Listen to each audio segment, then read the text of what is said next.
Hey, welcome to an episode of Chad's Beer Reviews. Doing yet another beer that I got on Tavour from Evil Twin Brewing out of New York City, 𝗂𝘗𝗏, and also 𝗂𝘗𝗏 in smaller letters.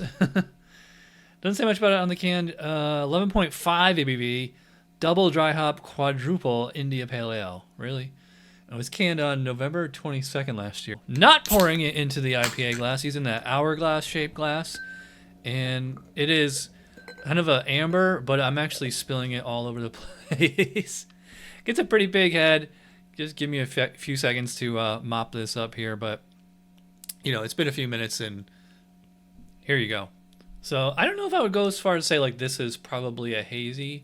I mean, it certainly looks hazy on camera, but it's actually at the bottom down here. It's like a little clear. Maybe it's just the shape of the glass. I mean, it certainly smells like a hazy. This is like as soon as I actually opened the can, I could smell it, you know, from the arm lengths away while I was pouring it. And yeah, very, very tropical on this one. It has like almost like a sherbet or like some kind of dessert kind of smell to it, which could be like, you know, I'm sure like lactose sugar, maybe some oats in there. Maybe they probably use sugar to boost the ABV, but I can't imagine they just like would throw sugar in after fermentation to sweeten it. So yeah, I mean, smells very tropical. Probably pineapple is the most prominent, and also I get like maybe a little bit of passion fruit or guava, something like that. I don't get any spice character on here. No peppercorn, no rye, nothing like that, which is tends to be pretty common. Actually, for 11.5 ABV, wow. Can't even smell the alcohol. Not at all. Maybe I can taste it. Cheers.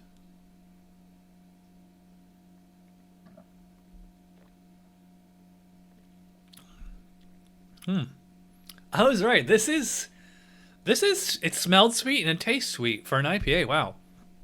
Yeah, it has like this, almost like a whipped cream kind of flavor to it. You know, this is driving me crazy. Let me look this up. Usually I look up the beer before I start the show. All right, so I found the beer on the website, and of course they have a cat right there. So let's click it, and it doesn't really tell you much. Oh, they have a bunch of cat-themed beers here.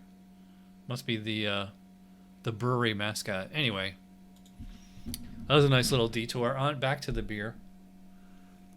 Yeah, so I'm getting like an orange sherbet on here, almost like a orange juice concentrate, but again, kind of like a Dole Whip.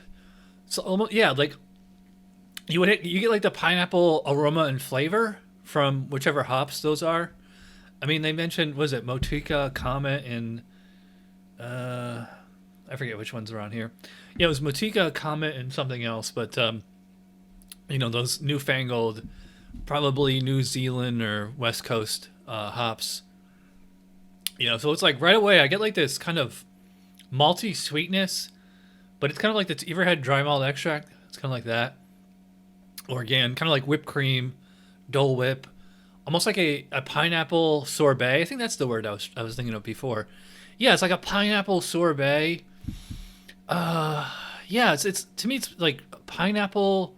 Again, like passion fruit.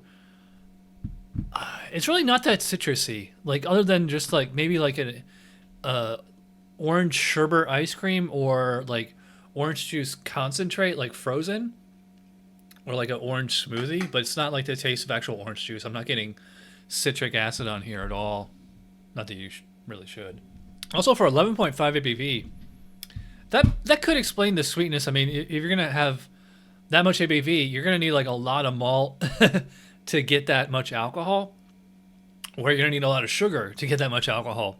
So it might be like they threw like a ton of sugar in there, and the yeast didn't eat all of it, so like that residual sweetness is just, you know, the leftover sugar. I'd be interested to see like what was the starting and finishing gravity.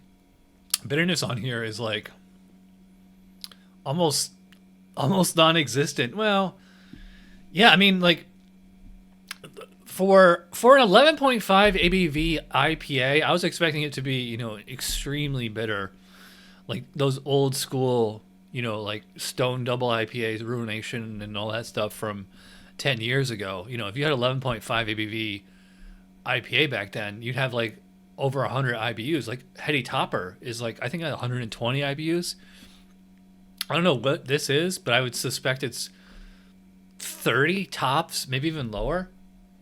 I don't really get any kind of peppery, spicy kind of sensation like on the finish, which you tend to get in a lot of hazy IPAs, even the double IPAs. Maybe, I mean, if it's there, I mean, it's super, super subtle. To me, this one is just all, it's some kind of like, and I'm surprised they're not marketing it as like some kind of like a, like pineapple turnover type beer. It's almost like in that pastry type genre. I mean, like, I will say that this beer does have the delivery of a hazy. In fact, I might even go as far as to say it's like a milkshake IPA, because it has like a thick, soft mouthfeel, creamy texture.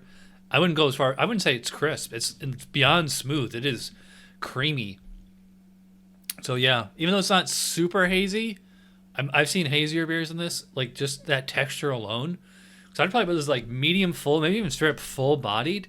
Yeah, for an IPA, it is pretty full bodied. Carbonation is, I'd probably put about like moderate, maybe moderately high. It's kind of hard to like tell because the mouthfeel is like so thick and soft and smooth. And for 11.5 ABV, no alcohol warmth, no alcohol flavor. This, to me, this is drinking like a 6 or 7% beer. I'm just slugging this right down. And I will say, like, it actually is kind of refreshing because that tropical kind of juicy note to it, or it just kind of drinks like, to me, it drinks like a dessert beer because it's so sweet. By the way, I got this beer on Tavour. Oh, it's only $7.99 for this can, which I think is a pretty good deal. It seems to be what I'm paying in stores now. Yeah, so if you want to stop with Tavour, use my link in the description below. You get $10 off, and let them know that I sent you. All right, so the score for the 𝗂𝗏𝗏. This one's kind of hard to judge because, I mean, it's such a huge IPA, but it's so different from most IPAs. I will say, I mean, if you've watched this far, obviously you can tell that I like it. It's tasty. I kind of dig that, you know, thicker, fuller, smoother mouthfeel. Even though, and if you know me, like, I'm not a huge fan of hazy IPAs in general. I'm not one of these people that would stand in line for 3 hours to get one. But yeah, I would say I'm glad I got this one. Also, having the cat on the label was a pretty cool bonus. So as far as my rating, kind of torn here. I think I'm gonna go. I'm somewhere between, like, I could go like as low as 7 or as high as like 9, maybe even 9.5.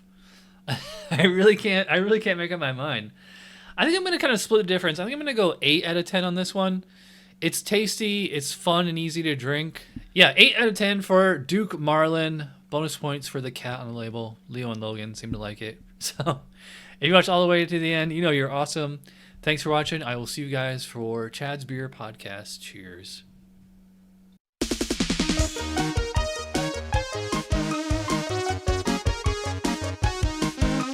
Somebody brewed it. Chad just reviewed it. Thanks for watching Chad's Beer Reviews. Trust me, the next episode will be a lot better.